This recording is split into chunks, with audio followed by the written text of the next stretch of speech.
चिड़िया के दो बेटे थे। एक का नाम कुकू और दूसरे का नाम जूजू था। जूजू जो बड़ा भाई था वो पढ़ता था और कुकू छोटा भाई अपनी मम्मा के साथ एक जूते बनाने वाली फैक्ट्री में काम करता था। मम्मा, मेरी एग्जाम्स की फीस आ गई है। सर ने कहा था कि कल तक फीस लाजमी जमा करवानी है। जुजू बेटा, आप चिंता न करें, मैं और कुकू कल तक फीस का बंदोबस्त कर लेंगे। फिर कुकू और उसकी मम्मा काम पर चले जाते हैं और जूजू अपने कॉलेज चला जाता है। दोनों माँ बेटा सारा दिन काम करते हैं। कुकू की मम्मा फैक्ट्री में जूते उठा उठा कर डिब्बों में रखती थी और कुकू उन डिब्बों को गाड़ी में लोड करता था। शाम हो जाती है। मम्मा, क्या मैनेजर हमें एडवांस पैसे दे देंगे? कुकू बेटा, बात करके देखते हैं। अगर मैनेजर ने पैसे ना भी दिए तो मैं अपना हार बेच दूंगी।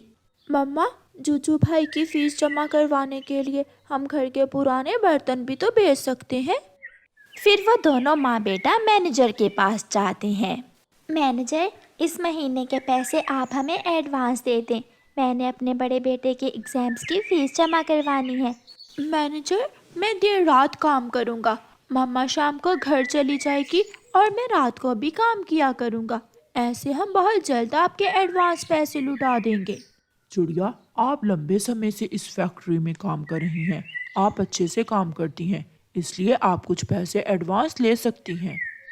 ऐसे मैनेजर से पैसे लेने के बाद मम्मा चिड़िया अपने घर चली जाती है और कुकू रात को काम करने के लिए फैक्ट्री में ही रुक जाता है। मम्मा, कुकू कहाँ है? जुजू बेटा, आपके भाई आज से रात को भी काम करेंगे। मैनेजर ने एडवांस इसलिए दिया है कि कुकू रात को भी काम करेगा। मम्मा, बस कुछ ही दिन है। जब मैं पढ़कर जॉब करने लगा तो मैं अपने भाई को बहुत आराम दूंगा। बस ऐसे ही मिलजुल कर रहना मेरे बच्चों। फीस जमा हो जाती है। जूजू एग्जाम से फारिग हो जाता है और फिर जूजू को शहर वाले जंगल में अच्छी जॉब मिल जाती है। जूजू अपनी माँ को फोन करता है। मम्मा, मुझे जॉब मिल गई है। आप परेशान ना होना, मैं कुछ दिनों तक घर आऊँगा। अपना ख्याल रखना मेरे बच्चे। जूजू वहाँ नए नए दोस्त बना लेता है। शहर की जिंदगी में जूजू इतना मगन हो जाता है कि वो भूल ही जाता है कि कोई उसके पीछे भी रहता है। वो अपनी माँ को भूल जाता है, वो अपने भाई को भूल जाता है। जूजू गेम्स खेलता, जूजू सिनेमा देखता, वो शहर की रंगीनियों में सब भूल जाता है। कुकू बेटा, कई दिन हो गए, आपके भाई का फोन भी नहीं आया। मम्मा, आप चिंता ना करें, भाई मसरूफ होंगे। मगर भाई तो डांस क्लब में पार्टी कर रहा था। फिर कुछ दिनों बाद जूजू घर आता है। उसका भाई और माँ जूजू को देखकर बहुत खुश होते हैं। जूजू बेटा, क्या कुछ पैसे भी लाए हैं आप? माँ, वहाँ शहर में बहुत खर्चे हैं। जितना कमाता हूँ सब लग जाता है। मम्मा, भाई अभी नए नए हैं ना, वहाँ बहुत खर्चे होते होंगे। जूजू की 3 दिन की छुट्टी थी, मगर दूसरे ही दिन जूजू वापस जाने के लिए तैयार हो जाता है।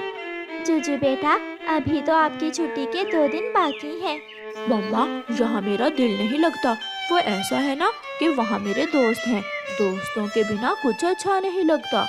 जूजू की ये बात उसकी मम्मा को बहुत बुरी लगती है। जूजू बेटा, ये क्या बात की आपने? अपने घर में तुम्हारा दिल नहीं लगता? अपनी माँ, अपने भाई के पास, क्या तुम हमें भूल गए हो? भाई, मैं भी आपके साथ जाता हूँ। मैं भी शहर देखूंगा। नहीं नहीं कुकू, वहाँ सब मेरा मजाक बनाएंगे। ऐसा कहते हुए जूजू घर से चला जाता है। उसका भाई और माँ जूजू को जाता हुआ देखकर रो रहे थे। मम्मा, भाई तो सच में बदल गया है, और वो भी कुछ ही दिनों में। हाँ बेटा, जैसा देश वैसा भेष। जिस फैक्ट्री में चिड़िया और उसका बेटा काम करते थे वो कुछ दिनों बाद बंद हो जाती है। चिड़िया और उसका छोटा बेटा कुकू परेशान अपने घर में बैठे हुए थे। कुकू बेटा, अब कैसे चलेगा? जूजू ने तो अभी तक 1 रुपया भी नहीं भेजा। मम्मा, आप चिंता ना करें, मेरे पास एक आइडिया है। कल से आप मुझे बिरयानी बना कर दिया करना और मैं वो बिरयानी बेच आया करूँगा। ऐसे हमें कुछ पैसे तो मिल ही जाएंगे। फिर कुकू अपने पापा की पुरानी साइकिल ठीक करवाता है और उस साइकिल पर नई घंटी भी लगवाता है। कुकू की मम्मा बिरयानी बनाकर कुकू की साइकिल पर रख देती है और कुकू घंटी बजाता हुआ जंगल में बिरयानी बेचने निकल जाता है। जो भी कुकू की बिरयानी खाता वो बहुत पसंद करता। शाम तक कुकू बिरयानी बेचता और शाम को सारी बिरयानी बिक जाती तो कुकू वापस अपने घर आ जाता है। ऐसे कुकू और मम्मा चिड़िया को मुनाफा होने लगा और शहर में जूजू अपनी सारी ही तनख्वाह लेकर शराब और बीड़ी में लगा देता। उल्लू दोस्त, आज पार्टी मैंने दी है, कल तुम दोगे। ना भी ना, दारू तुम ही लाओगे, मेरे पास इतने पैसे नहीं हैं। मुफ्त में खाना आता है तुम्हें और अगर पैसे लगाने की बारी आए तो रो रहे हो। उल्लू अपने दोस्त जूजू से नाराज होकर जूजू के बॉस के पास जाता है। बॉस, जूजू शराब पीकर जॉब पर आता है, अगर मेरा नहीं विश्वास तो आप किसी और से पूछ लें। बॉस जूजू को बुलाता है और उसे वार्निंग देता है। अब जूजू को नशे ने बुरा पक्षी बना दिया था। वो अपने काम में भी दिल न लगाता और अपनी मम्मा और भाई को फोन तक न करता। कुकू ने साइकिल पर बिरयानी बेच कर अब कुछ पैसे जमा कर लिए थे। मम्मा, अब मैंने सोचा है कि हम बड़े पेड़ के पास एक ढाबा बना लेते हैं। हम बिरयानी के साथ साथ चाय और रोटी भी रखेंगे। कुकू बेटा, जितना भी काम करना ईमानदारी और मेहनत से करना। फिर वो दोनों माँ बेटा जंगल में बड़े पेड़ के पास एक ढाबा बना लेते हैं जिस पर पक्षियों की भीड़ लग जाती है और उनका ढाबा अच्छे से चलने लगता है। कुछ ही दिनों में कुकू और उसकी मम्मा के दिन बदल जाते हैं और वो अमीर हो जाते हैं। नया घर बन गया था और कुकू ने एक मोटरसाइकिल भी ले ली थी। जूजू को उसका बॉस काम से निकाल देता है। वो 2 दिन से भूखा था। थक हार कर वो अपने जंगल वापस लौट आता है। रास्ते में उसे बहुत भूख लगी हुई थी। बड़े पेड़ के पास ढाबा देखकर जूजू वहां जाता है। मैं बहुत भूखा हूँ और मेरे पास पैसे भी नहीं है, मुझे खाना दें। पक्षी, मैं यहाँ काम करता हूँ, मालिक बहुत दयालु हैं, मैं उनसे पूछ कर आता हूँ। मुलाजिम कुकू के पास जाता है और उसे पूछता है, साहिब, एक भूखा गरीब पक्षी खाना मांग रहा है। कुकू की नज़र जूजू पर जाती है। वो पक्षी? जी मालिक। कुकू भागकर अपने भाई के पास जाता है। जूजू भाई, तुम? कुकू, क्या ये ढाबा आपका है? हाँ जूजू भाई, ये ढाबा हमारा ही है, आप मेरे साथ अंदर आ जाएं। फिर जूजू अपने भाई से माफ़ी मांगता है और कुकू जूजू को खाना देता है और उसे अपने साथ काम पर रख लेता है। और फिर चिड़ियाओं का वो परिवार खुशियों भरा जीवन गुजारने लगता है। प्यारे दोस्तों, इस कहानी को लाइक, अपने दोस्तों के साथ शेयर और चैनल को सब्सक्राइब करना बिल्कुल मत भूलना। आपका धन्यवाद। गोरी कौवी और कालू कौवा घर में बैठे हुए थे कि दरवाजे पर दस्तक होती है। कालू दरवाजा खोलता है। तुम्हारी पत्नी ने मेरे बेटे की टोपी छीन ली है और उसे मारा भी है, समझा लो उसे। कौन? गोरी ने? गोरी तो सुबह से घर में ही है। ये सुनकर गोरी कौवी भी घर से बाहर आ जाती है। मोटी बुलबुल, तेरी हिम्मत कैसे हुई मेरे बारे में ऐसी बात करने की? मैं कोई चोर हूँ? ये बताओ, तुमने देखा है मुझे कुछ ऐसा करते हुए?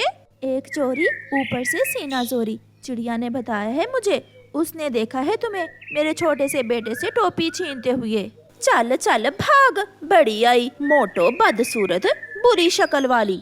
डरती हुई बुलबुल वहाँ से चली जाती है। घर जाते ही कालू गोरी के घोंसले में पड़ी टोपी देख लेता है।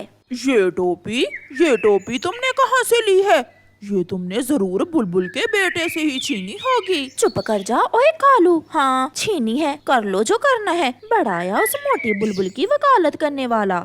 गोरी कौवी बहुत बुरी थी। वो हर समय कोई ना कोई नई शरारत करती, सबको तंग करती। गोरी कौवी कड़वे फूल लेती है और जाकर कबूतर की पानी की टैंकी में गिरा देती है। कबूतर जैसे ही टूटी से पानी डालकर पीता है वो खांसने लगता है। ये क्या, मेरा पानी कैसे कड़वा हो गया? ऐसा कैसे हो सकता है? कबूतर छत पर जाकर देखता है तो टैंकी में कड़वे फूल तैर रहे थे। ये शरारत कौन कर सकता है? दूसरे पेड़ पर बैठी हुई मैना कबूतर से कहती है, चाचा कबूतर, थोड़ी देर पहले गौरी कवि यहाँ बैठी हुई थी। मैं अभी जाकर उसे पूछता हूँ। गुस्से में चाचा कबूतर गौरी कवि के घर जाता है।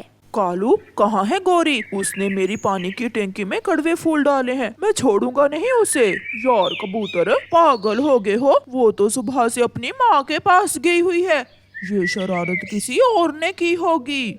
अब अगर दोबारा वो मेरे घर की तरफ आई तो मैं टांगे तोड़ दूंगा उसकी, बता देना उसे। ऐसा कहते हुए कबूतर वहाँ से चला जाता है। नदी पर चिड़िया की बेटी गुड़िया और कबूतर का बेटा कीकी बैठे हुए थे। उड़ते हुए गौरी कवि उन्हें देखकर वहाँ आ जाती है। गुड़िया के पास दाना था।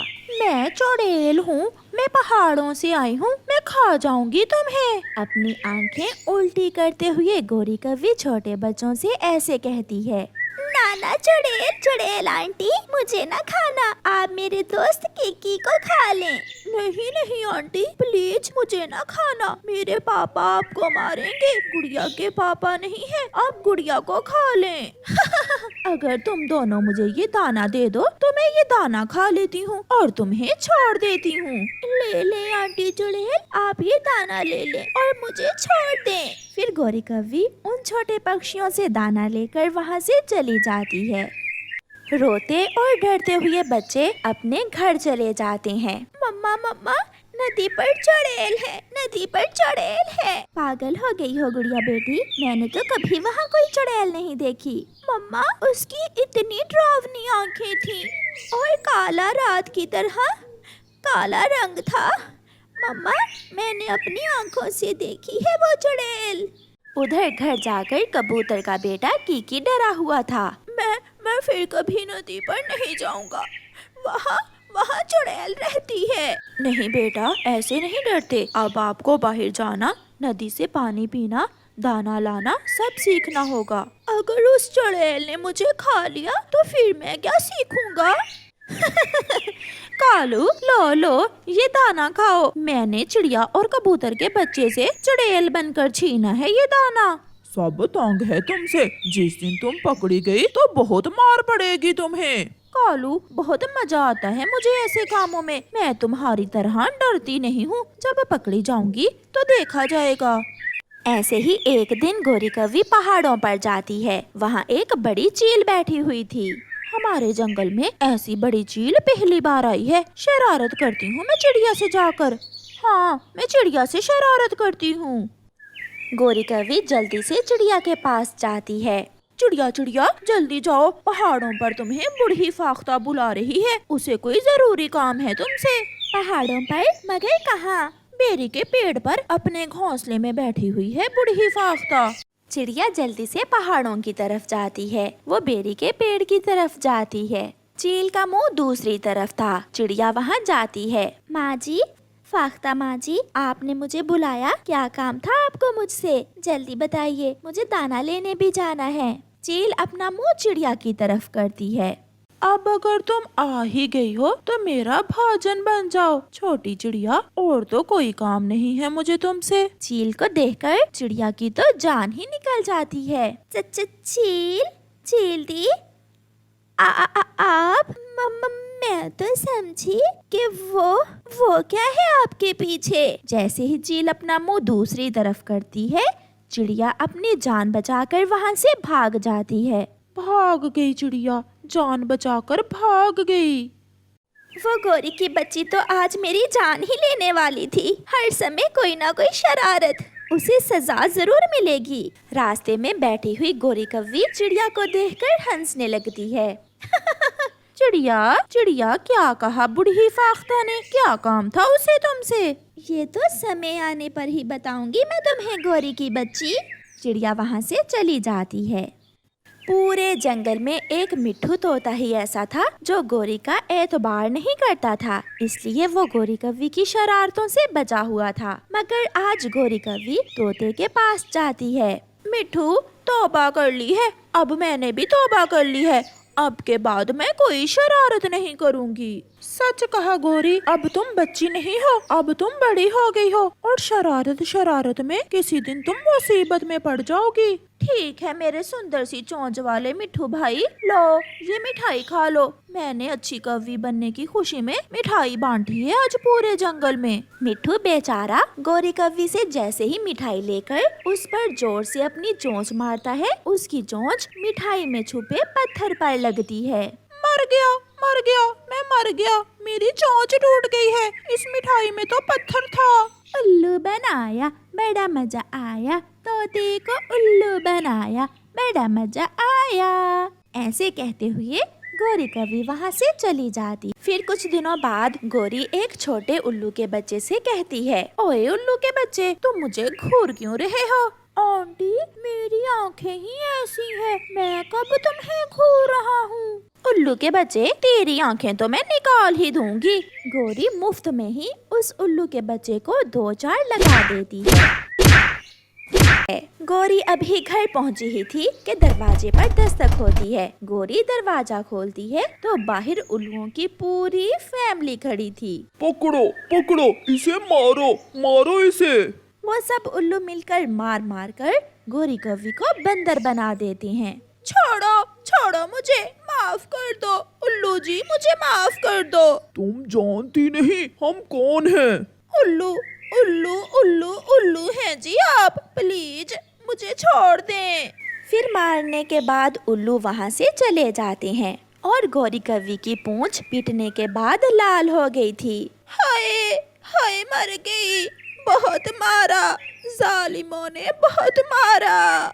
ऐसे गोरी कव्वी को सजा मिलती है। प्यारे दोस्तों, इस कहानी को लाइक करना बिल्कुल मत भूलना। आपका धन्यवाद। जंगल में गर्मी का मौसम था। गर्मी तो हर रोज ही बहुत ज्यादा होती थी, परंतु आज तो सूरज कुछ ज्यादा ही अपनी आग बरसा रहा था। कालू कव्वे और गोरी कव्वी का बेटा जग्गू कव्वा अपनी मम्मा से कहता है, मम्मा आज तो गर्मी बहुत ज्यादा है, मैं अपने दोस्तों के साथ आमों के बाग में चला जाऊं? मम्मा, वहाँ आमों के पेड़ों की छांव बहुत ठंडी है, हम दोपहर वहाँ गुजार कर शाम होने से पहले लौट आएंगे। तुम जब भी बाहर अकेले जाते हो कोई ना कोई मुसीबत खड़ी कर देते हो, कल हमारे साथ चले जाना। गोरी कव्वी जग्गू की मम्मा तो अपने बेटे की सब उल्टी सीधी बातें मानती थी। उसने तो अपने बेटे को पूरा बिगाड़ रखा था। वो तुरंत बोलती है, कालू जी, आप अगर मेरे बेटे की कोई इच्छा पूरी नहीं कर सकते तो छोटी छोटी बातों पर डांटा तो ना करो। जाओ मेरे जग्गू, जाओ खेलो, जहाँ तुम्हारा मन करता है जाओ, मैं देखती हूँ कौन रोकता है मेरे जग्गू को। इतना सुनना था कि जग्गू अपने पापा को ठेंगा दिखाते हुए वहाँ से भाग जाता है। बिगाड़ लो, एक दिन बैठकर रोती हैं तुम्हारी जैसी माएं। जग्गू, क्या बात थी? क्यों बुलाया है आपने मुझे और बुलबुले को यहाँ? आज मैंने एक बहुत जबरदस्त प्रोग्राम बनाया है। आज हम दरिया पर नहाने जाएंगे। दरिया पर? ना बाबा ना, मेरी मम्मा तो मार कर मुझे उल्लू बना देगी। मम्मा ने मुझे दरिया पर नहाने से रोक रखा है। लो जी, बुलबुला तो डर गया। हम कौन सा घर बताएंगे। मैं भी मम्मा से यही बोल कर आया हूँ कि हम आमों के बाग में जा रहे हैं। तुम भी कोई झूठ बोल देना। और कुकू, तुम्हारा क्या विचार है? मेरी कभी मम्मा से दरिया पर जाने की बात हुई ही नहीं, परंतु मुझे इतना पता है कि हर साल कई छोटे पक्षी गर्मियों के मौसम में दरिया पर नहाते हुए डूबकर मर जाते हैं। हम गहरे पानी से दूर रहेंगे, देखना कितना मजा आएगा दरिया के ठंडे ठंडे पानी में नहाने का। क्या शाम से पहले पहले हम लौटकर घर आ जाएंगे? क्यों नहीं, हम तो शाम से पहले ही लौट आएंगे। तो फिर चलो। ठहरो, अगर कुकू जाएगा तो फिर मैं भी चलता हूँ। फिर ऐसे वो सब दोस्त गहरे दरिया में नहाने चले जाते हैं। जग्गू सबसे आगे था क्योंकि उसे तो दरिया पर नहाने का कुछ ज्यादा ही शौक था। वो उड़ते रहते हैं, धूप की उन्हें कोई चिंता ना थी। वो तो रास्ते में कहीं भी नहीं रुकते। پھر وہ سب دریا پر پہنچ جاتے ہیں۔ دریا تو برسات ہونے کے کارن بہت جوش میں تھا۔ دریا کی لہروں نے تو شور مچا رکھا تھا۔ ایسا لگ رہا تھا کہ دریا کی لہریں بول بول کر کہہ رہی ہوں کہ ہم سے دور رہیں۔ آپ سب یہاں کیا کرنے آئے ہو؟ انکل جی، ہم دریا میں نہانے آئے ہیں، ہم سب دوست ہیں۔ ان دنوں دریا میں نہانا بہت خطرناک ہوتا ہے۔ تو پھر بوڑھے انکل جی کیا ٹھنڈ کے موسم میں نہاتے ہیں دریا پر؟ جاؤ اور اپنا کام کرو۔ ککو اور بلبلا تو بہت ڈر رہے تھے۔ وہ کنارے پر بیٹھ جاتے ہیں۔ کیا تم یہاں بیٹھنے آئے ہو؟ ایسا کہتے ہوئے جگو دریا میں کود جاتا ہے۔ جگو کو دیکھ کر ککو اور بلبلے کا ڈر بھی تھوڑا کم ہو جاتا ہے۔ وہ تو دریا میں کودنے ہی والے تھے کہ جگو زور زور سے پکارتا ہے، مجھے بچاؤ، مجھے بچاؤ، دریا کی لہریں مجھے ڈبو رہی ہیں۔ ککو اور بلبلا تو تیرنا بھی نہ جانتے تھے۔ وہ تو کنارے پر کھڑے شور کر رہے تھے، کوئی بچاؤ، ہمارا دوست ڈوب رہا ہے، کوئی بچاؤ ہمارے دوست کو۔ میں اسی بات سے ڈر رہا تھا، وہی ہوا جس کا مجھے ڈر تھا۔ کوکو اب کیا کریں؟ ان کے دیکھتے ہی دیکھتے جگو تو دریا کی لہروں میں ڈوبتا ہوا دور نکل جاتا ہے۔ جگو کے دوست کچھ نہ کر سکے اور ان کا دوست ان کی آنکھوں کے سامنے ہی ڈوب گیا۔ کوکو جلدی جلدی چلو، واپس جا کر جگو کے مما پاپا کو بتاتے ہیں۔ نہیں، ہم انتظار کرتے ہیں، ایسا بھی تو ہو سکتا ہے کہ جگو دریا کی لہروں سے باہر نکل آئے اور اسے ہماری مدد کی ضرورت پڑے۔ پھر وہ دونوں وہیں بیٹھ کر رونے لگ جاتے ہیں۔ کوکو کب سے گھر سے نکلا ہوا ہے اور اب تو شام بھی ہونے ہی والی ہے، لوٹ کر نہیں آیا۔ میں جا کر دیکھتی ہوں اسے۔ پھر کوکو کی مما کوکو کی کھوج میں گھر سے نکلتی ہے۔ راستے میں چڑیا کو کبوتر ملتا ہے۔ وہ چڑیا کبوتر کے پاس بیٹھ جاتی ہے۔ کبوتر بھیا، میرا بیٹا کوکو صبح سے نکلا ہوا ہے گھر سے، ابھی تک لوٹ کر نہیں آیا، آپ نے کہیں دیکھا ہے میرے بیٹے کو؟ جگو بلبل کا بیٹا اور کوکو آج صبح دریا کی دشا میں جا رہے تھے۔ میں تو بھوجن کی کھوج میں اڑ رہا تھا، میں زیادہ اونچائی پر تھا، اس لیے انہیں روک نہ سکا اور وہ اڑتے ہوئے دور نکل گئے۔ ہائے بھگوان، دریا تو ان دنوں بہت غصے میں ہوتا ہے، یہ بچے بھی کسی کی نہیں سنتے۔ کبوتر اور چڑیا ایسے بیٹھے ہوئے تھے کہ وہاں کوا اور کوی آ جاتے ہیں۔ چڑیا، میرا جگو صبح سے گیا ہوا ہے دوستوں کے ساتھ کھیلنے، ابھی تک نہیں لوٹا۔ گوری بہن، میرا ککو بھی جگو کے ساتھ ہی ہے اور بلبل کا بیٹا بھی۔ کبوتر بھیا بتا رہے ہیں کہ وہ سب صبح دریا کی دشا میں جا رہے تھے۔ دریا میں باڑھ آئی ہوئی ہے اور موسم بھی برسات کا ہے، چلو جلدی چلو، مجھے کچھ ٹھیک نہیں لگ رہا۔ پھر ایسے گوری کوی، کالو کوا اور چڑیا تینوں دریا کی دشا میں چل دیتے ہیں۔ کالو اچھے سے جانتا تھا کہ ان دنوں دریا میں پانی بہت زیادہ ہوتا ہے اور اسے اپنے بیٹے کی شرارتوں کا بھی اچھے سے پتا تھا، اس لیے کالو کوا بہت ڈرا ہوا تھا۔ وہ سب دریا پر پہنچ جاتے ہیں۔ وہاں کوکو اور بلبلا بیٹھے رو رہے تھے۔ کوکو بیٹا، جگو کہاں ہے؟ وہ بھی آیا تھا آپ کے ساتھ؟ کوکو، میرے جگو کو کیوں تم دریا پر لے کر آگے؟ اور کہاں ہے میرا جگو؟ مما، ہم سب چھاؤں میں بیٹھے تھے کہ جگو ہمیں لے کر دریا پر آ گیا، ہم نہیں مان رہے تھے، پرنتو جگو نے ایک نہ سنی ہماری۔ گوری آنٹی، جگو نے جیسے ہی دریا میں چھلانگ لگائی وہ تو لہروں میں ڈوب گیا اور اب تک باہر نہیں آیا۔ یہ سن کر تو گوری کوی رونے لگ جاتی ہے۔ کوکو کی مما بھی رو رہی تھی، وہ سب رو رہے تھے۔ میرا جگو کہاں چلا گیا؟ میرے بیٹے، تم کیوں آئے دریا پر نہانے؟ چڑیا اور بلبل کے بچے کو تو کچھ نہیں ہوا، میرا ہی بیٹا دریا میں ڈوبنا تھا، ہائے میری قسمت۔ گوری کی رونے کی آواز سن کر ایک پکشی وہاں آ جاتا ہے۔ آپ سب کیوں رو رہے ہو؟ سب ٹھیک تو ہے نا؟ میں یہاں کا کوسٹ گارڈ ہوں۔ کوسٹ گارڈ جی، میرا بچہ، میرا جگو دریا میں ڈوب گیا ہے، آپ پلیز ہماری ہیلپ کریں۔ کتنی بار ان چھوٹے پکشیوں کو دریا میں نہانے سے روکا ہے، ہم بھی پکشی ہیں، کہاں کہاں رکشا کریں۔ یہاں سے تھوڑا آگے ایک پل ہے، اگر آپ کے بیٹے کی زندگی ہوئی تو وہاں وہ پھنس گیا ہوگا، میں جاتا ہوں اور دیکھتا ہوں۔ پھر وہ کوسٹ گارڈ پکشی اپنی ناؤ لے کر وہاں سے چلا جاتا ہے۔ वो कोस्ट गार्ड अपनी नाव बहुत तेज चलाता है। फिर अचानक से उसका ध्यान दरिया के किनारे पर कुछ झाड़ियों पर जाता है। उसे वहाँ कुछ महसूस होता है। वो पक्षी तुरंत वहाँ आता है। जग्गू कौवा उस झाड़ी में फंसा हुआ था। वो तो बेहोश था। उसके पेट में ज्यादा पानी चला गया था। वो पक्षी उस छोटे कौवे को उठाकर अपनी नाव में रखता है और उसका पेट दबाता है, जिससे पानी उसकी चोंच से बाहर निकलता है। वो ऐसा बार बार करता है। फिर वो छोटा कौवा अपनी आंखें खोलता है और कोस्ट गार्ड अपनी नाव वापस घुमाता है। अपने बेटे को जिंदा देख तो गोरी और भी जोर जोर से रोने लग जाती है। आज पहली बार कोई पक्षी जिंदा बचा है ऐसी लहरों से। मम्मा, मुझे माफ कर दे। मैंने आमों के बाग में जाने का झूठ बोला और कुकू और बुलबुले को साथ लेकर दरिया पर आ गया। अब चुप कर जाओ बेटे, और कभी भी अपनी मम्मा पापा से झूठ नहीं बोलते। फिर वो सब उस कोस्ट गार्ड पक्षी का धन्यवाद बोलते हैं और खुशी खुशी वापस घर लौटते हैं। प्यारे दोस्तों, हर साल दरियाओं और नदी नालों में नहाने से कई कीमती जानें चली जाती हैं। भगवान के लिए ऐसा ना करें, और अगर आप अपने आसपास ऐसा किसी को करते देखें तो उसे भी रोकें।